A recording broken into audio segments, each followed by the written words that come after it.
حبايبي متابعين القناة، ازيكم عاملين ايه؟ اهلا بيكم فيديو جديد منورين الدنيا كلها. لو انتي اول مرة تتفرجي عليا عايزة لايك وشير للفيديو، طبعا تنزلي تشتركي عندي في القناة وفعلي الجرس عشان يوصلك اشعار بكل حاجة انا بنزلها. ويلا بقى ندخل على اكلة النهاردة. اكلة النهاردة بجد اختراع حلوة قوي، تعالوا جربوها. هنعمل مع بعض ورق العنب او المحشي عموما في الكيس الحراري. اكلة اختراع وفكرة كده طقت في دماغي، فقررت ان انا انفذها واوريها لكم عشان انتوا كمان تنفذوها. طلع طعمه حكاية، فعلا طعمه حلو قوي قوي قوي. يلا بقى نروح نشوف هنعملها ازاي، وايه المقادير اللي احنا هنستخدمها، وايه الطريقة اللي احنا هنعمله بيها. عاملين ايه؟ اهلا بيكم فيديو جديد منورين الدنيا كلها. لو انتي اول مره تتفرجي عليا طبعا ما تنسيش تشتركي عندي في القناه وفعلي الجرس عشان يوصلك كل حاجه انا بنزلها. وعايزه لايك وشير للفيديو ده. ندخل بقى في الفيديو. النهارده هنعمل مع بعض ورق عنب او محشي. هنعمل ورق عنب وكوسه، تمام. هعمل لحمه.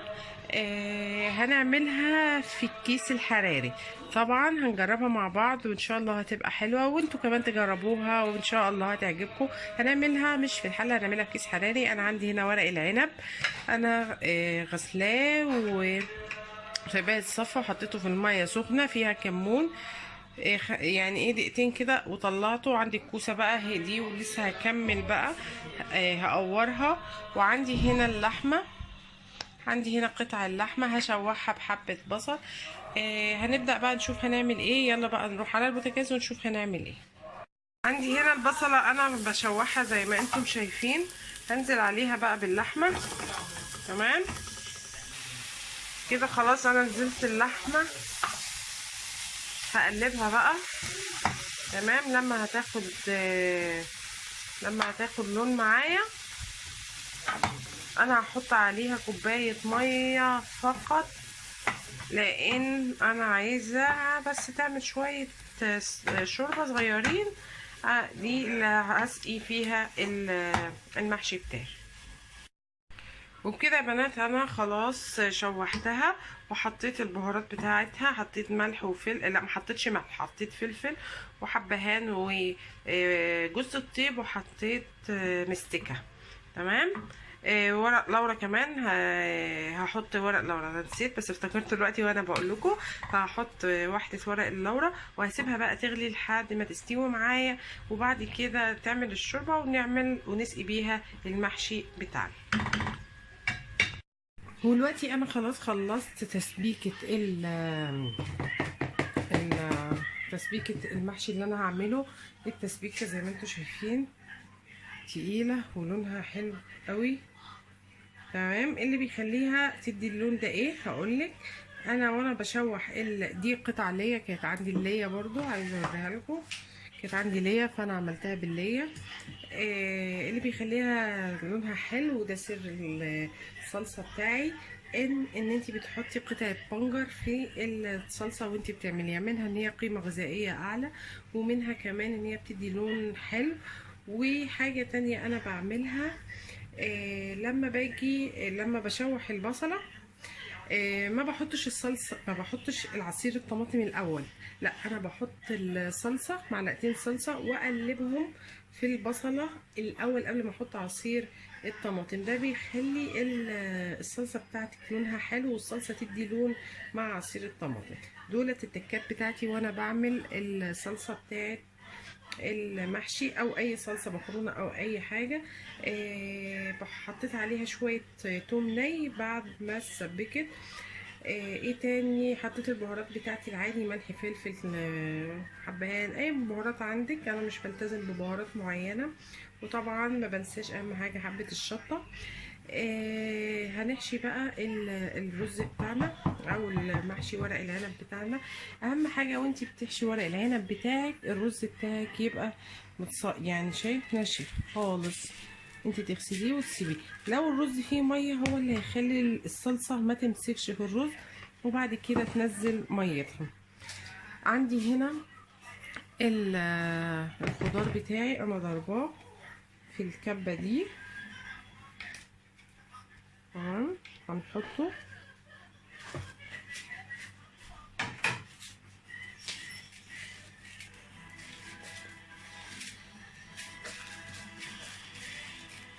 وتنزليها عليها. انا خلطة المحشي انا نزلتها لكم كتير جدا جدا جدا جدا. هنزل بقى الباقي اللي فيها ده. عملت لكم محشي على القناة كتير كتير جدا، عملته لكم في طاجن وعملته لكم في حلة عادية سواء هنا او عند مامتي. هنزل بقى بالصلصة، بتنزلي بقى شوية بشوية لحد ما تحسي ان انتي لسه محتاجة او لا. بسم الله. بتظبطي بقى ملحك وبهاراتك وكل حاجة تمام، وبعدين بتبدأي تحشي. وبكده خلاص انا ظبطت الصلصه بتاعتي والملح بتاعي وكل حاجه تمام. عايزه اقول لكم ان الصلصه تقيله جدا، بس طبعا الفلاش مخليها فاتحه خالص، فالصلصه تقيله عشان الحاجات اللي انا بعملها دي. هتبداي بقى تحشي ورق العنب. انا برضو نزلته لكم كتير، بس هنزله كمان مره المره دي، جايز حد ما يكونش ما شافش الفيديوهات بتاعتي القديمه. ورق العنب لما بتيجي تحشيه ما تحشيهوش على هو ليه جنبين، جنب الناعم ده والجنب الخشن ده، تمام. فانت بتحشي على الجنب الخشن والجنب الناعم بره. عايزه اقول لكم ان الرز سخن جدا، فانا هعمل معاكم واحده بس اهو. بتقومي حاطه دي كده ودي كده اهو، شايفين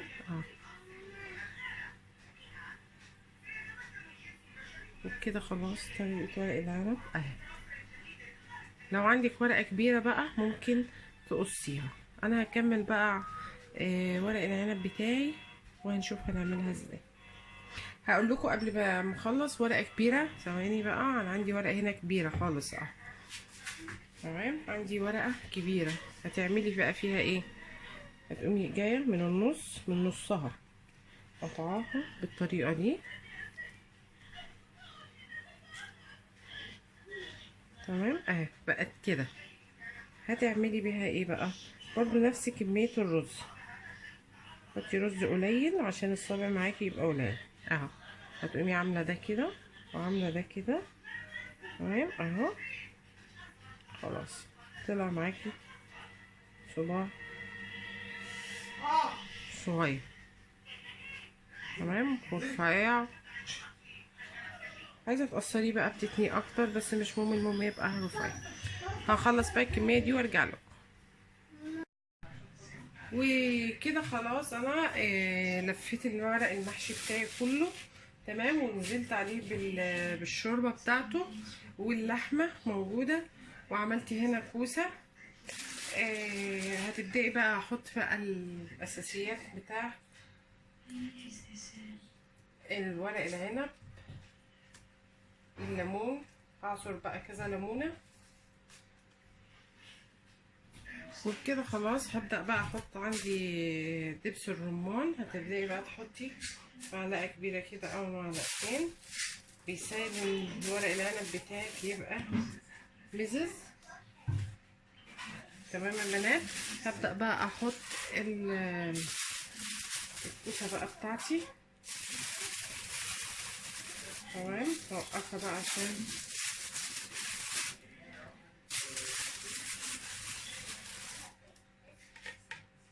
كده بالطريقه دي تمام ومظبطه ميتها وملحها وكل حاجه تمام هجيب بقى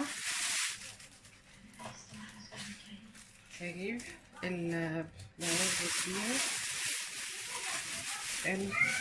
الورق الكيس الحراري اهو. هسيب فيه هوا شويه، بسم الله.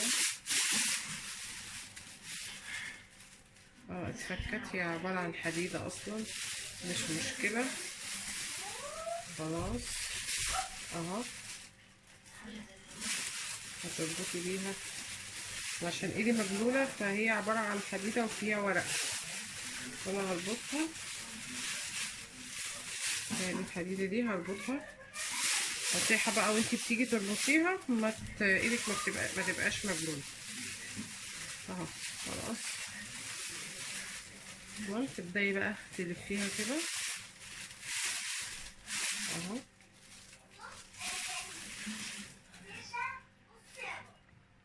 خلاص يا بنات انا ربطتها بالحديده زي ما بقولك. لو ايدك مبلوله ما تربطهاش عشان الورقه هتطلع منها، بس مش مشكله، هي الحديده ربطت عليها اهو.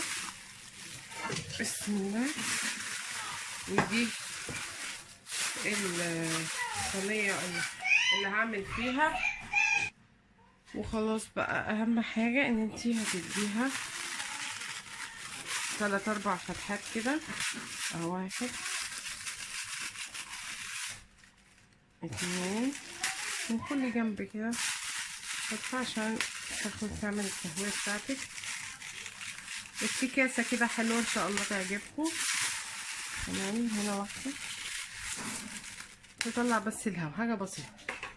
انا الفرن بتاعي انا مشغلاه وسخن، هدخلها بقى لما تستوي معايا وتتشرب وكده نطلعها ونشوف هتبقى عاملة ازاي. وكده خلاص طلعته من الفرن زي ما انتم شايفين اهو.